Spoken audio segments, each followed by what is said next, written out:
talk to me about prioritizing self-care in your life and what that looks like for you and how your journey in that, because that plays a big role in how you've decided to work in the area that you're working in now. Yeah. So, we were talking about how women get sandwiched, in families and so much work, financial, all those things. And we forget to really self-care, right? We forget about self-care. Yeah. So, but we do. And unfortunately, what happens is if we don't, it specifically the hormonal transition phase of our life, right? The perimenopause and the postmenopause, I'm talking about those phases. Of course, the hormones started earlier as well, but that has a direct correlation with the chronic conditions that majority of women all over the world are going to get into. 80% of American women have one chronic condition. Wow. So it's that's mind-boggling. It is mind-boggling. And the thing is that when I started researching into it, and of course, I think it all happens with your personal relationships as to what you're experiencing, these symptoms. I had a lot of emotional overload in my mind, which had not been kind of released. You could call it, I think most of us have that from childhood, from teen years to, walking through the relationships and moving forward. And suddenly when the hormones start playing the roller coaster dance, believe it or not, our emotions also bubble up. At least it happened to me. Yes, me too. And every woman I know that's in my age group. Yeah, it's suddenly like, oh, and then you realize in midlife that you've been always taking care of others. And that's what I started realizing. What have I done for myself in the sense what I wanted to do? Right. Yeah. And so I said dream lover because I studied architecture, when I went to school. Interior design, architecture. I wanted to create beautiful surroundings, my head is more on the beautiful fashion, architecture, all that. Then I ended up changing myself and got into software to really make a decent living in the tech world because that's where the world was going. All tech. So that's why I said I'm a dream lover and adventurous because I was not scared to change myself with the changing times of whether it's a profession. But during that whole process, I think I lost myself. Yeah. Yeah. You had both things happening at the same time. You were very resilient. Ability to adjust, but also got off the track of what your expectations versus other people's expectations were, it sounds like, which so many of us do. And we're trying to please everyone, women. Yeah. Our families, our friends. I mean, that's my personality too. I was trying to always fit into some kind of a circle of whatever friends, circle of family, the way they think I should behave. I would behave like that, the same with the friends. I'm like, so suddenly, and this whole perimenopausal symptoms started creeping on me, in meetings, sitting there and, sweating and doing all those things. And I realized if I don't take care of myself, I'm just going to be not only physically,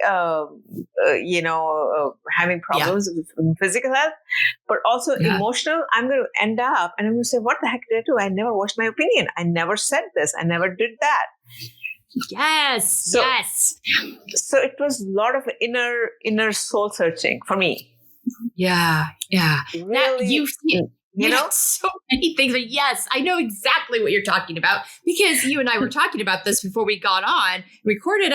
My journey was similar in that vein.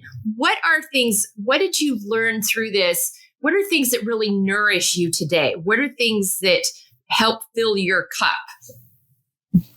Yeah, so family is definitely right up there, but also your personal identity, your personal self-esteem, your personal, who you are, your ability to express yourself and not feel that, oh my God, someone's going to get upset. People have to, accept you for who you are. And I felt in my extended family, people were not accepting me to who I was. I was not able to express myself, but then I would filter my words and filter myself to say the right thing. So I'm being accepted. Yes. Right? Oh my gosh. Yes. I mean, I'm just like, this is so relevant and familiar to most women out there in the world. Yeah.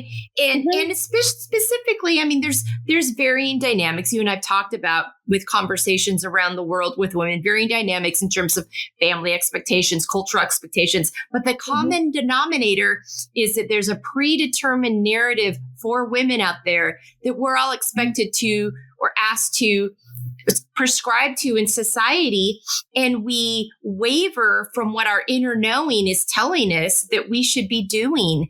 And when we do that for an extended amount of time, there comes up an angst in us because we're not in an alignment with ourselves.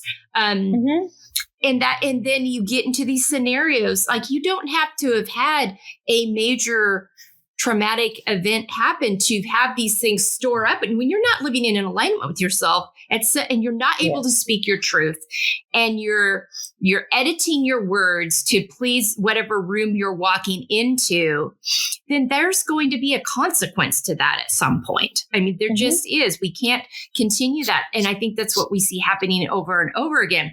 What I love about your work with the Nourish Doc is that A, it's culturally sensitive. B, you have so many wonderful holistic practices that are part of it. Can you talk about some of those practices that you find helpful for women that you all use?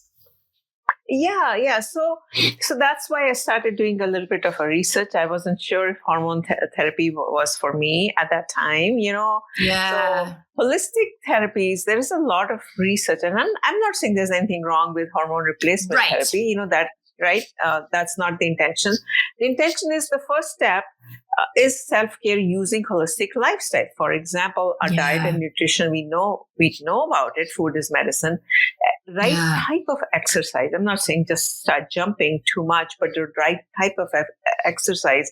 When we get over 40, your breathing, the way you breathe has become so important. Your simple yoga, we know yoga has ton of evidence now.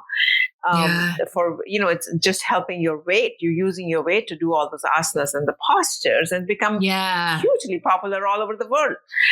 Then there is meditation. We know about meditation. Hypnotherapy, hypnosis helps you. It goes into your subconscious mind. Cognitive behavior therapy has a lot of evidence with hot flashes, with the taking the emotional burden out. Acupuncture, all the, it has the energy, it starts flowing. Acupressure, which you can do it yourself. All these herbs and supplements, Ayurvedic herbs and supplements, have a lot of them, like ashwagandha, turmeric, shatavari. They have a ton of research now, so much evidence. And then mainstream, right? I think all over the world, for that matter. Yeah. And then massage oils. Simple medicated oils that you can rub on yourself, even essential oils, right? That you can use to help yourself. And then, of course, the tapping, acupressure, you're pressing these points, the points that you can do, or self-pressure, all these. Then your massages of your hair, your body massages. Ayurveda has a ton of preventive therapies, what they call, one of them is called panchakarma. There's 5 different therapies that one can do to help detoxification, cleansing, all these. So all these together, if you put it, in some kind of a symphony or orchestra or whatever you want to call it, right? Yeah. And of course, your gratitude, yourself, your journaling. I mean, gardening. I mean, though I'm not going into there. I'm just going into these holistic therapies. Right. So if we as women start practicing and putting it in some kind of a daily routine and put little things on a daily basis, you will notice the difference. And that's exactly what I started doing to myself with the research, with the evidence. And when I started doing it, then it dawned on me that why don't something that I was working as a tech software, and this is something I'm passionate about. So putting it all together, right? Yeah. Yeah. Yeah. And you've created this amazing resource for it. And I think you said something earlier about, the kind of, workouts that you do for your body. Meet your body where it is. I mean, because our bodies need different kinds of physical activity once we go into the perimenopausal, menopausal phase because of all the changes that are happening. So that thing that you've been doing, that heavy cardio, which I was a heavy cardio girl for years, that heavy cardio, it may not work anymore. You may have to move into some different kind of movements and stretching, incorporating, self-supporting weights. I mean, the yoga pieces get times in because you get the stretching, the self-supporting weights going on. There's so much that happens in there, but meet your body where you are and be realistic about that in that space too. I'm so glad you said that, because we do have to change the way we feel ourselves and move our bodies because of the changes that are happening within us. So thank you so much. And we'll get more into this, but and all of this is going to be on our resources page. Don't worry, listeners. But nourishdoc.com has got a ton of information. That's where you're going to start to get more educated, informed, learn about the doctors that Amita works with, all those things. It's there. But I wanted her to share that because it's such an integral part. The self-care piece is such a huge part of the work that she's doing and the help that it provides for us. So good stuff there. Really good stuff. Confidently setting boundaries. You and I have talked about these things that happen with women and the expectations and the journeys that we travel. Boundaries don't tend to be a part of it early on because we don't feel like we can set them. We feel this obligation to show up well for everybody else except for ourselves, which is completely counterintuitive to us being able to be our best, authentic, healthiest selves for not only ourselves, but everyone else. So talk to me about your boundaries journey and what you've learned in that. Yeah. So, we were, like I said earlier, I was always trying to seek approval from everyone, right? It didn't matter. My mom, my dad, everyone, friends, family, everyone. So I think, and then what happens is, as a human being, if you're trying so hard to please everyone else, then you forget about yourself and you forget about the boundaries, right? Yes. And then suddenly that's the problem.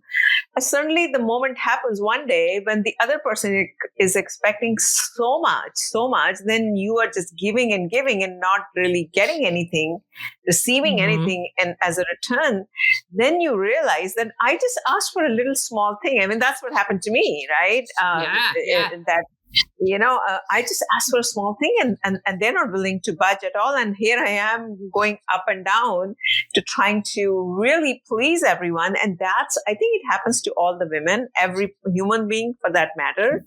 And then you say, look, I have to learn to set my boundaries, to really self-care. And I started doing it in a nice way. Don't have to be mean about it, right? Right. But on the other hand, in a very firm, polite manner, I learned how to set my boundaries. Look, what is important for me? For example, it is important for me to eat really well, to work out, to look good, to do the things that make me feel good. I said, okay, whatever, whether it's reading or whatever. So I started doing it regularly, starting taking time for myself to learn about what I wanted to learn on holistic wellness, as an example, right? Before I started Nourish Doc, I had to do a lot of research to understand what it is, what happens. So I think what I'm trying to say is each and every woman has something in her that she feels passionate about, whatever it can be. So carve out that niche, carve out that time for yourself.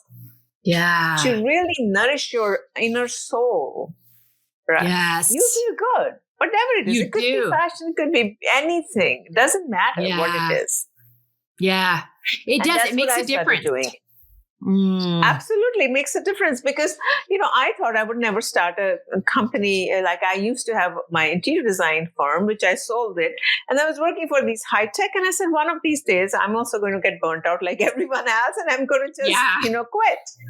Yes. Corporate world, right? Most of us get I know. burnt out. You do, because it's such a rat race. Mm-hmm. It is. And you can only do it for so many years after that. It's not sustainable. Physically, mentally, it takes a lot out of you. And here I was suddenly given this opportunity, which I thought in this holistic wellness, when I started carving out time for myself. And every day it was like a small step, like one step at a time. And then after a period of 3, 4, 5, 6 months, I'm like, oh my God, I don't see this being talked about. Nobody talks about perimenopause. Nobody even knows what perimenopause is. We were talking about it. No.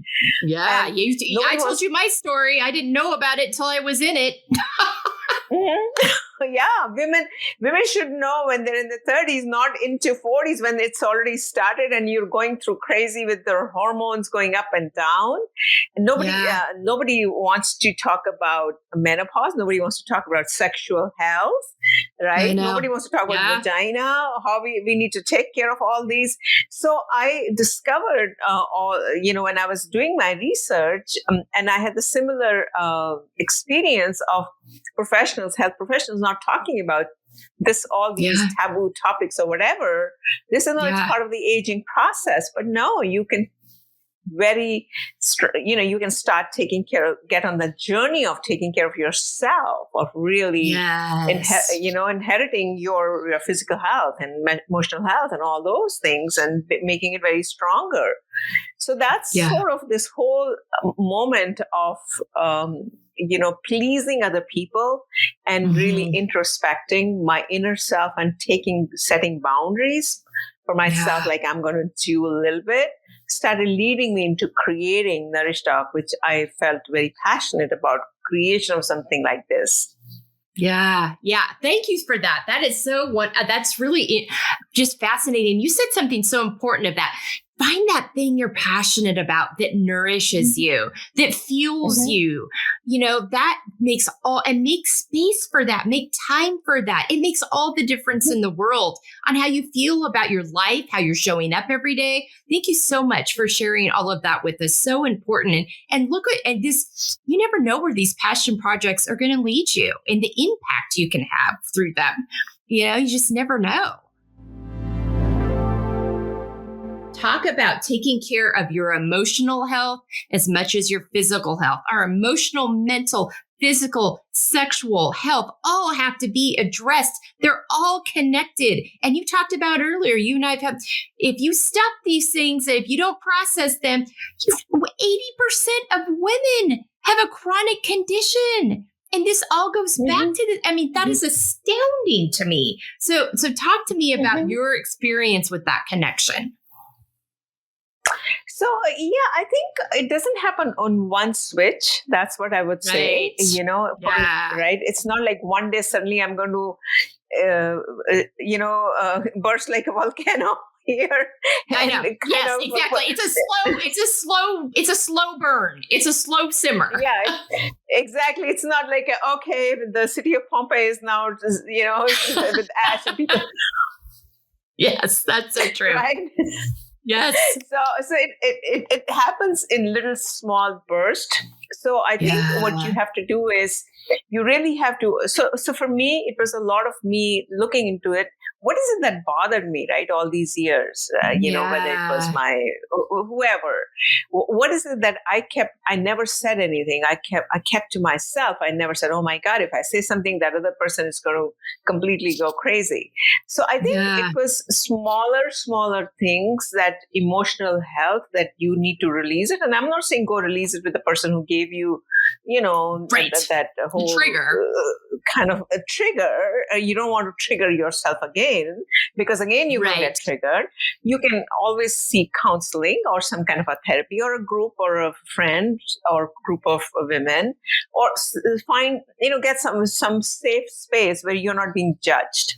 It's very important, because sometimes, right, with your friends, they know you, they can judge you. or someone who knows you well. Let's put it this way. Yeah. Yes. And, because you're right? also, your system's not going to allow yourself to process things if it doesn't feel safe. So that safety piece is so important.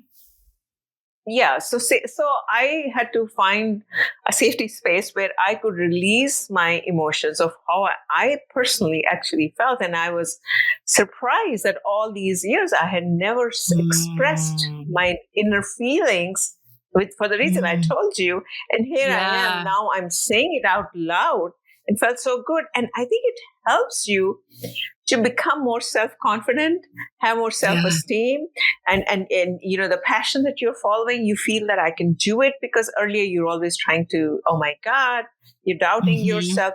All this is all interrelated, believe it or not, right? Yes, it's all connected. Yes, so good. Thank you so much for that. You're doing this in your work, and it's so profound of it. How we can support ourselves and other women in living unapologetically. You've talked about, so we're taking stigmas off of conversations. We are talking about all of perimenopause, menopause, sexual health, all of our different body parts in places that are affected by this. And so this work, this passion project, is really been your kind of anthem, I feel like, to show up yourself unapologetically. You finally stopped, you realized what it was that was stored up inside you. You set boundaries, you quit worrying about pleasing people. And now you've created this model where women can come in and care for themselves well and go out feeling like they can live their most authentic, healthiest life. So talk to me about just your experience. Is there someone that showed up that way for you? Or is this something you kind of had to carve out yourself? So, like I said, it wasn't like one particular instance that happened. It was a series of incidents that I personally kept having on with everyone I interacted with because of my nature. Yeah. So, I love that. Yeah. It's not someday one person is going to scrutinize you, who you are, and tell you, hey, you should do like that. I think it's a series of things that happen in our life, and then suddenly you come to a point and you say, hey, I am who I am, and I'm not being truthful to myself. And I think for me it was like that. And how do you become yourself? Yes. And unfiltered. I think unfiltered. Yes. I love that. You show up authentically. No Instagram filters. Exactly. But I think when that empowers you, I feel like, to invite other women on this journey with you, and wait, this is possible. And this is what we can be done. And so I feel like that's really, in just hearing your story and how you came to create Nourish Doc, that this is how this showed up for you. It's like, we've got to have these conversations. We're going to help other women show up unfiltered as themselves as well. Does that sound accurate to you? Yeah. And a lot of it is, like we were saying, the physical health, when our hormones start fluctuating, it impacts our emotional health, and then emotional health, what if we haven't unburdened our emotions, impacts into our physical health, more so because of the hormonal transition that's happening. So it gets all bubbled up. And because of these female sex hormones, we feel that we might be losing our, we think we're losing our mind, right? Yeah. We're losing our mind. Right. And our bodies are falling apart. Our bodies are falling apart. Most of us end up putting on weight. Majority of the women end up putting on weight, abdominal bloating, the hair starts thinning, the skin is a bit whatever. So all those things are happening at this time, start to happen actually at this time. And then comes the emotional piece, that comes the other piece and the other piece. So it just kind of keeps stacking up until boom. Yeah. So my idea was that, rather than feeling so overwhelmed and feeling down that now your life is over, you are paused. This is the time for you to discover yourself, really, and we haven't had time to think about it because we've been running, right? Taking care of everybody else. Yeah, exactly. So that's what I thought. Like, it's the physical health, the emotional health, the mental health, it all goes in together, and sexual health. So I thought it's, rather than, I did a lot of research into also talking with functional medical doctors and all those things, which is great. They're doing an amazing job, all these doctors, but it's cost prohibitive. It's super expensive to go. It is. And start opening your inner soul to them and paying like thousands of dollars. Yeah. Because it's either A, not covered by insurance, or if you don't have insurance, either way, it becomes very inaccessible to a large majority of women. Yeah. And so how do you bring it all together in a way that each and every woman can say, oh, yeah, I want to empower myself with my physical health, my emotional health. I want to unburden myself with whatever I'm thinking. So those were the things that were going into my head when I was thinking through all these things. Yeah. Like, what would I do? Would I go and spend $2,000-$3,000 just to unburden my emotions and keep going back and forth, or maybe more with all these things? Or would I seek a group where I safe space, or I learn myself how to self-care? And then if I need something like on the next level, whether it's an herbs or a supplement or a bioidentical hormone or a body identical hormone, I do need an expertise at that time. And then I go and seek that out, right? So I think I found a lot of gap in our system. Wellness system, health system, whatever you say, you only go to the doctor. There's nothing else which has evidence, right? Evidence. Yeah. And they're not connecting all the dots and all of these things.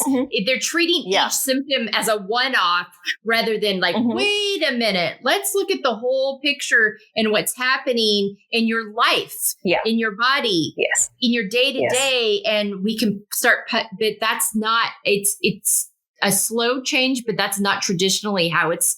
And so you end up with all these different, you think all these different things are going wrong in your body when really it's all connected to a central event. And then once you have that information, and it's like, it's so empowering, like, oh, wait a minute. And also realizing that you're not alone in it. I think, you know, that there's, okay, wait a minute here. And I just, you're doing that. You've created conversations for that. That's why I do what I do. Let's talk about it. Let's create community. Let's let people know that this is part of the process, but there are things we can do so it doesn't have to be miserable. Because I 100% agree with you. I'm finally at a point in my life where I have time to pour into the things I'm passionate about. And I feel more creative and energized by that than I ever have in my entire life. So I want to feel well and my body to feel well so I can keep doing this, for a long time. It doesn't have to be the end, or it doesn't have to be this slow downhill slide. It can be a whole new trajectory if we have the tools and resources we need to take care of ourselves. Absolutely. And that's the beauty of it. Like, we women, our kids are grown up, they're already into schools and colleges and off to whatever their, future lays ahead of them. And now we have time for ourselves. And you don't want to be burdened now by physical health or some kind of a chronic condition. Exactly. Right? So you want to make sure that it stays away. And how do we now do that? Because now we know that our hormones are fluctuating. And and they're also going down. That is the fact. The menopause, meaning the hormones have, we stopped ovulating. There's just natural decreases that happen. Yeah, so we need to take care of ourselves in a different way, the way we started doing when the puberty time. Yes. So all this knowledge, you don't want to be always taking medication all the time, but there is a big gap. Yes, in between, right? The wellness, so to speak. And now, of course, a lot of people are talking about it. It's so much better than it used to be. No doubt about it. For sure. Right? Yeah. We are But having still, this, but there's still a lot of work to do. And there's still, it still hasn't become a part of this is not the experience that everybody's having. And we need to get it to that. It needs to be it needs to be not the exception, but the rule. Yes. The first step, at least the first step. Exactly. And then you go to the next step of medication, the hormones, whatever needs to happen. But the first step is self-care. Yes. Self-care. And you've talked about knowledge, that knowledge is power, understanding how your body works, understanding what your body needs. And then you can, and then the resources you need to take care of that accordingly. So important to have access to that. And knowing that you can go, there's a place you can go to get that information is so important. And that's what you provide with this work you do. The importance, you had a very clear why here. Talk to me about the importance of coming back to your why and your values and everything you do. You had kind of a point where this is important to me. This is something I care about. And you've talked about how that informed your decision, how it informed new boundaries in your life to create capacity.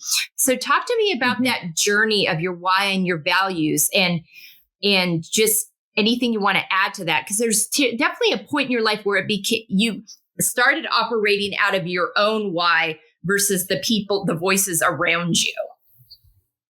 Yeah. So this why everyone has to find out what their why is, right? Yeah. Because everyone's journey is different. My why was because I felt that this whole perimenopause, first of all, was nobody even knew what perimenopause is. That was one. Then the second thing, I was shocked to learn that this starts 7 to 10 years before women hit menopause. Yeah, that was the other thing. It was a shock to me too. It's it's one thing to not hear the word and then to find out how long it tends to be. Yeah. Yes.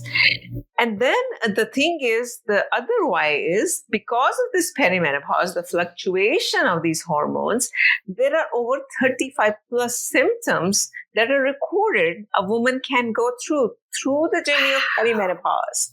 Wow. And I'm nobody even knows about it. At least I can be, right? How we love to do our little notes, when we are sending our kids to school. Oh my God, we get so obsessed when you're saying, oh, this note, that note, this note. This, we have failed in sending ourselves notes. Yes, exactly. No notes. We have no reference point. That's so true because, and then when you start realize 35 and you start thinking about it, you start hearing other women's experiences. What I found is as we talk about this more, we start hearing other women talking about their symptoms and you're like, wait a minute, I had that too. And then you don't feel so alone. You're like, oh, this is what's happening. I'm not the only one going through it. Oh, there's some resources out there to help us navigate this. But it all starts by having these conversations. Yes. And the strange fact is that perimenopause journey is different as per women culture. We talked a little bit about the cultural sensitivity earlier. Yeah. So talk to me more about that. I did not know that. I did not know about that. And women from different ethnic groups experience the menopause symptoms differently. That's number one. Wow. Also, the age of the menopause, at what age they experience menopause is also different. For example, in Caucasian women, it's 51. In African American women, it's 48. And the symptoms of hot flashes and the weight gain and all that is more severe in African American and Latino women than Caucasian women, as an example, because they experience menopause 3 years earlier, and an average than the average age of menopause is 51. Wow. That's so interesting. How much do you think, and I think a lot of this goes back to the emotional health piece, because of the stressors of being a BIPOC woman in the United States, I feel like that has to contribute to this. I'm sure nobody has done so much in-depth research into why they are experiencing, but of course, the socioeconomic reasons, the lack of education, all those things, and the stress for them to work 2 or 3 jobs to make a basic living and not ability to take care of themselves. All those stresses add up, and then it can, like I said, it impacts their perimenopause symptoms, which are more severe, and the menopause age. You don't want to be hitting menopause at an earlier age, because guess what? Your hormones have depleted earlier than they should have. Right. Well, and I think, you talk about racism. I mean, I know many BIPOC women have friends that are highly educated, master's, doctorates, but because of the racism they face in the workplace, the microaggressions that they're experiencing on a very regular basis, all of that impacts your emotional health and your mental health. Absolutely. Absolutely. Yes. And you talk about coming in filtered.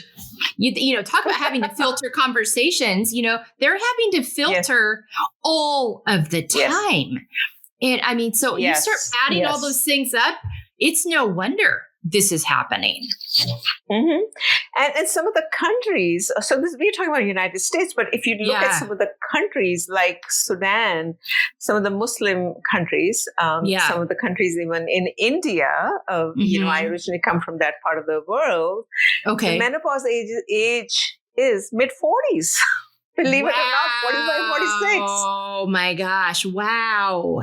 Even in Sudan, some of the Muslim countries where, all this thing is happening, Middle East. Oh my gosh. Those women now, you can imagine the stress that they are under, and the lack of safety, that they're feeling from multiple levels. Food safety, their own physical safety, their children's safety, their families. I mean, there's so many layers to that. Wow. I feel like because we're talking about this more, it's just a matter of time where there's going to be research done that really connects the dots, but no one's going to be surprised, I predict, when it shows that this is a direct effect. And that's such a huge impact. That's a long time. It's a big difference. Wow. Huge impact, the whole country. But the good thing is now, I read in the Congress, there was a bill that was passed just recently, a few weeks back, on really doing more research on women's health. The menopause research. That's really a step in the right direction. UK's come along a long way. United Kingdom, they have a lot of policies towards menstruation, towards menopause at workplace already in place. But United States are just beginning to, scrape the surface. Yeah, we have started discussions. We have conversations, and thanks so much to all the celebrities. They're influencers. When they talk about it, people listen. They do. It gets headlines, and that's a great example of women using their platforms to make a difference, to make a change. Yes, so powerful. Yes, so powerful. Okay, thank you so much for that. Wow.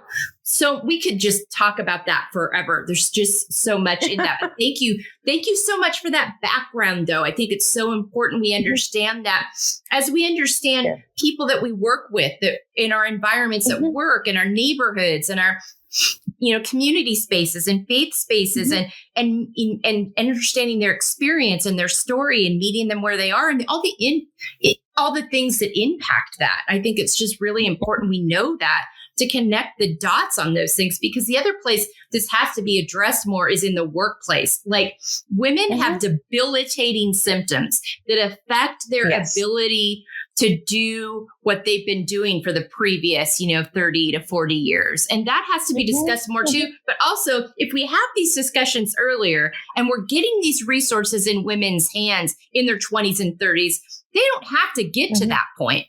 They will already be on a path where they're implementing these things to minimize these impacts. I mean, I think that's the other big thing that's important here too. Yeah, I mean, not to scare a 20-year-old girl, but definitely, information is power. I have 3 daughters that are in their 20s, and I'm like, all these things I'm learning now, you need to know now. I did not know them. And this is going to be so much. And they're already getting more informed healthcare because of it. That's great. That's really, especially women data is showing that a lot more women are experiencing perimenopausal symptoms in their mid 30s as opposed to being in the 40s. So that is actually can impact fertility. We know that fertility is a big issue nowadays. Yes. Right? Yes. Because of the stress they're facing, their periods, the menstruation becomes irregular, and sometimes they get confused whether it is perimenopause or PCOS. I mean, there's a lot of things that's happening in the mid-30s area. Yeah. And it can also bring the relationship with your spouse can become very strained because of all these things that are happening. So it's multifactorial. It's not just your personal health, right? It's your emotional, but people around you also get impacted. Absolutely. So nuanced and so layered, which we'll get into in a minute. But absolutely. Thank you for that. So good. Oh my gosh. I think this is a key component in helping us get on these things sooner is living out of our own expectations versus others and having that voice early on. Talk to me about, and we've really talked about it a lot with the values and the boundaries, but talk to me about that expectations journey and how that's, how that's felt for you as you've walked this out. Yeah, so I think, my journey could be a little bit different because I came as an immigrant and I had high expectations in the sense that I wanted to achieve whatever. At that time, I didn't know what I wanted to achieve, but I wanted to be someplace. You want to do it well. Yes. So materialism is, of course, the money part is there. But for me, more than the money was something that I wanted to do that was meaningful right from the beginning, like when I was very young at that time too. So the expectation for me, I thought I was capable of doing more than just accumulating wealth for myself. That was not the only intention, right? Most of it. So I think for me, I always wanted to create something that's meaningful for the society. And I felt during this whole phase in between that I lost myself, that I said, what the heck happened to all my dream? And I wanted to do something meaningful. I forgot all about it in accumulation of wealth, which is needed for us to live comfortably. Right. So I think the journey for me was, how do I get back to doing something that gives a lot of meaning to what I do on a daily basis?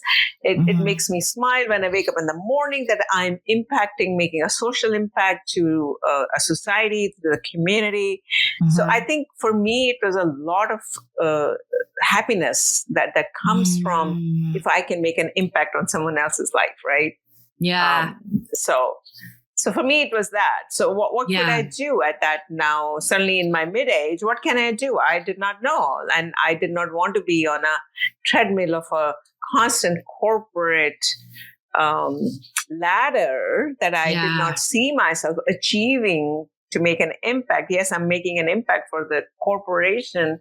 But for me personally, it's yes, I get more money, I get this, I get that. But did I do the expectation that I had for myself to make an impact? So I think that discussion, I'm fortunate that I did it with myself rather than anyone else, right? Absolutely. That's so important. And you got to a point where you trusted that instinct. You went back to that original intuition and instinct, and you trusted that. And I think that's so key for women to remember, and I talk about this all the time on here, and anybody who's listened to me regularly hears me say this all the time, because I don't think we can hit it hard enough, is that trust yourself, trust that inner knowing, trust those instincts. They're there for a reason to guide you and direct you. And we've been told as women not to trust ourselves, that we need all these other voices around us to tell us how, to keep us, protect us from ourselves. No. We need to trust ourselves. And if we're feeling an angst about something, that's trying to tell us something. And so I'm so glad you brought that up, because you came back around. You came full circle back to that. I'm like, wait a minute. And now you're living out of that expectation. You're meeting that expectation that was so important to you early on. And you can do that. It's not too late to do it. We're in our 50s. It's okay. We can do that now. You can still do that. And if you're younger, you don't have to wait till you're in your 50s. I don't recommend it. No, and that's exactly the point, is that I took some decisions when I in my 20s that were easier at that time, and because I did not trust myself. Right? I did not feel confident that I was capable of doing what someone else could do. And I decided to take some easy decisions for me, which were not right. Yeah. And now, after all these years, I say, what if I had trusted myself at that time when I was so young, and I decided, no, I can't do it, right? So I think the realization of that needs to come for every person, to whatever their journey has been. My journey was, I did not trust myself. Very simple when I was young. And slowly, as I started gaining self-confidence, self-esteem, and then suddenly the perimenopause, and that thing started hitting suddenly out of nowhere. And that's, I know that journey well. I know that journey well.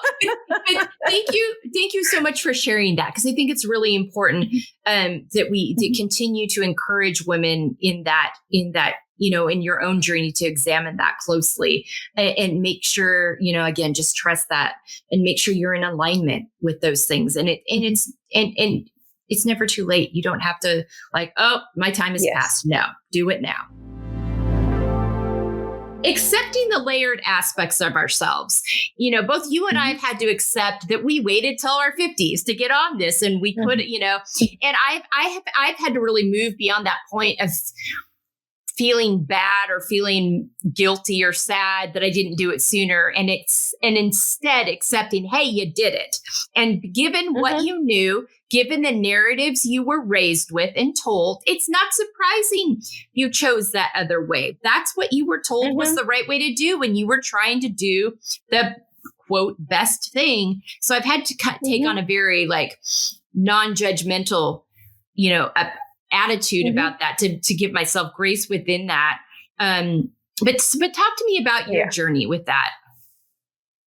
Yeah, I think, what is gone is gone. There's nothing we can do about it, right? Yeah, that's what a lot of saints and, if you look at the mythology, any mythology for that matter, they say, look, what is done is done. There's no point crying about it. What we can do is learn from the mistakes and really learn from what we could have done.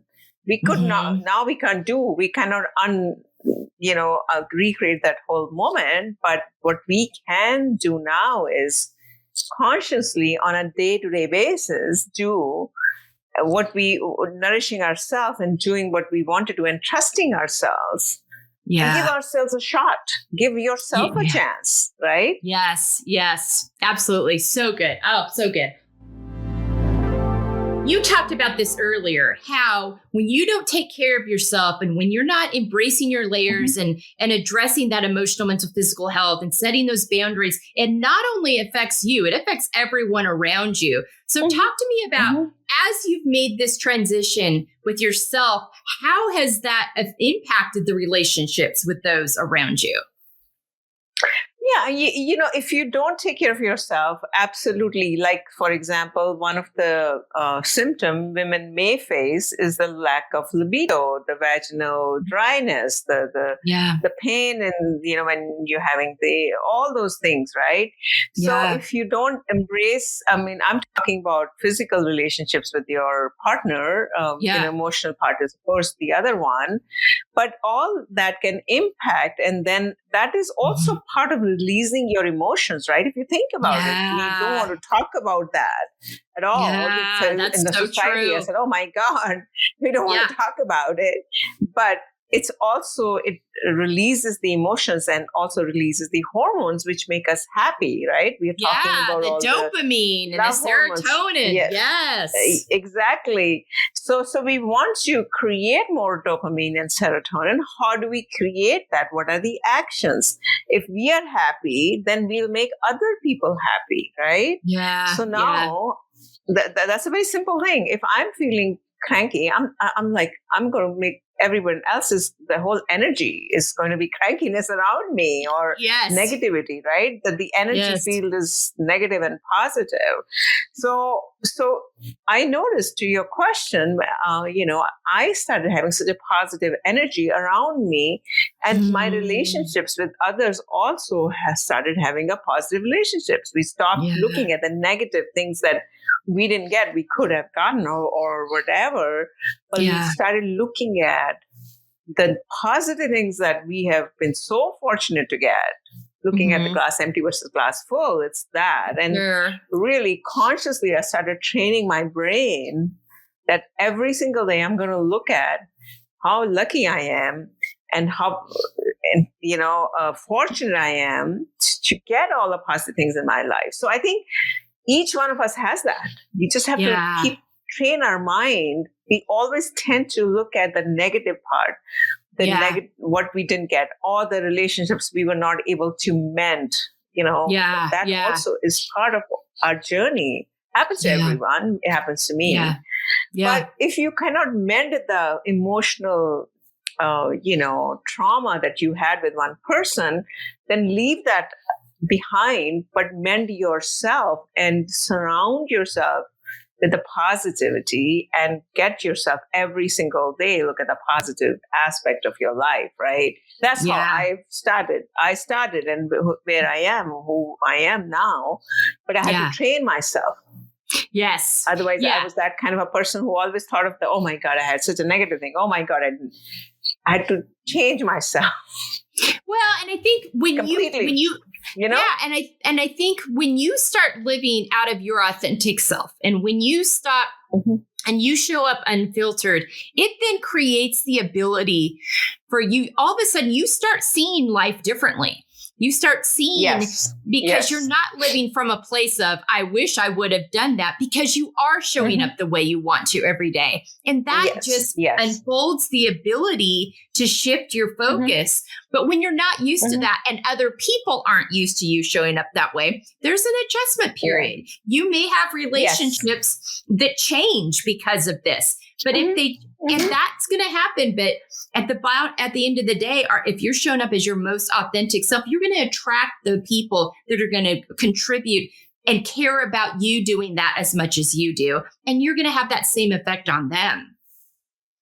Exactly. But that's how you have to discover your authentic self. And sometimes it takes a little bit of soul searching who you are, who you truly are, right? Yeah. And expressing that, even if you know who you truly are, but expressing that, right? Yeah. Because you can't assume people just know. You have to communicate it. Absolutely. Yes.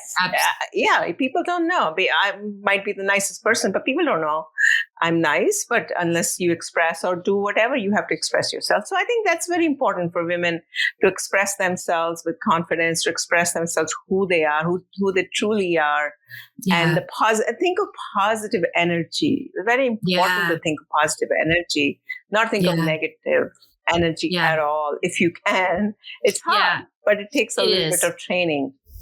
It does. But I think when you quit stuffing things and you start processing and moving them and move them out, so you have room for the good. So you have room for the fresh, the new stuff that comes in. That is what enables you to go on that journey. It's a process, and it's not easy. Like you and I've said, it's hard work, but I promise you, if you're willing to do it, it does have a positive impact on how you feel about your life and yourself and how you show up for others around you. We are down to the rapid fire. Name 5 activities that nourish you. Oh, wow. So for me, cooking, reading, hiking, I hike every single day, exercise, and really laughing, making a joke every day. Yes. Oh, that's so good. Yes, laughing is so good. And that brings up those good emotions in us too. I love that. That's so good. 5 words on how you want to feel the next 6 months. Confident, adventurous. I talked about that. Loved, being loved, and explorer. Want to explore the world. Those are the things that I like for the next 6 months. Oh, that's wonderful. All right. Amita, tell people where they can find all the information and give like a summary of what if a woman's like, okay, I'm intrigued. I'm going to go visit nourish.com. What are they going to find on there? So it's really all the holistic therapies, what we have brought in together that are evidence-based to navigate your journey through the hormonal transition that you are going through from perimenopause to postmenopause. The idea being self-care, and all this is evidence-based, done in collaboration with global holistic experts. So it's not just me talking. I'm not talking at all, actually. Yeah. Right? What I've done is I've gone around the world and taken evidence-based holistic therapies from the global holistic experts, ranging from nutritionists to dietitian to Ayurveda doctor to yoga therapist to functional medicine doctor to naturopath, and given a bite-sized information to women as per their concerns so that they can start on this journey of taking care of themselves. So that's the education part. In addition, what we are doing is we also have a safe space where women can talk to other women with the similar interests, as well as events in the sense on almost like a every day or a daily, every other day basis. We will have different experts from different ranges who will come and have these meaningful discussions on different topics that women can do. Yeah. And in addition, you'll have your personal guide who you can chat with, unlimited. All this, if you go for one consultation, we all know how much it costs. We are going to price it less than $10 a month, Wow. So you can get on this journey of learning about this phase of life. And then if you want a consultation, we are not saying don't do that. But the first step is self-care, which we are providing, preventive care, self-care. The second step is if you want to consult, you can do that afterwards. So it's really you're taking care of yourself, your physical health, your mental, emotional health, using all those holistic therapies that are evidence-based to really get on the journey of wellness. Again, your physical, mental, and spiritual, and all kind of wellness you can think about what we're talking about. Yeah. And so we can thrive at this stage of our life because it is possible. And you can go to one spot and find this. So don't worry, audience. This is going to be in our resources page, but I wanted to give Amita a chance to share that with you. Thank you so much for being with me today. This was such a wonderful conversation. These are the conversations we have to have as women to get the word out and let women know it's possible. Let women know they're not alone. Get this information in their hands before they hit perimenopause. Make sure they know what the word means. and the things that can be expected in it. So thank you so much for your work in this. You're passionate about this. You're making such a difference in women's lives. And I'm so appreciative of your time today. Go again, audience, go to embracinglayers.com, go to the resources page. All this will be there for you to access. And there's a new app that's coming soon that is going to be available. By the time this episode drops, it will be available where you can have it on an app. And I mean, how convenient is that? It's just, right, literally at your fingertips. So, Amita, thank you so much for your time today and for what you do for women in the world. Thank you. Thank you so much for having me. I really appreciate your help. Absolutely. All right, ladies, go take care of yourselves this week. If you haven't heard of perimenopause, go to nourish.com and educate yourselves. Get familiar so you're not caught off guard. But thank you so much for all of you for being with us again, and have a great week. Thank you.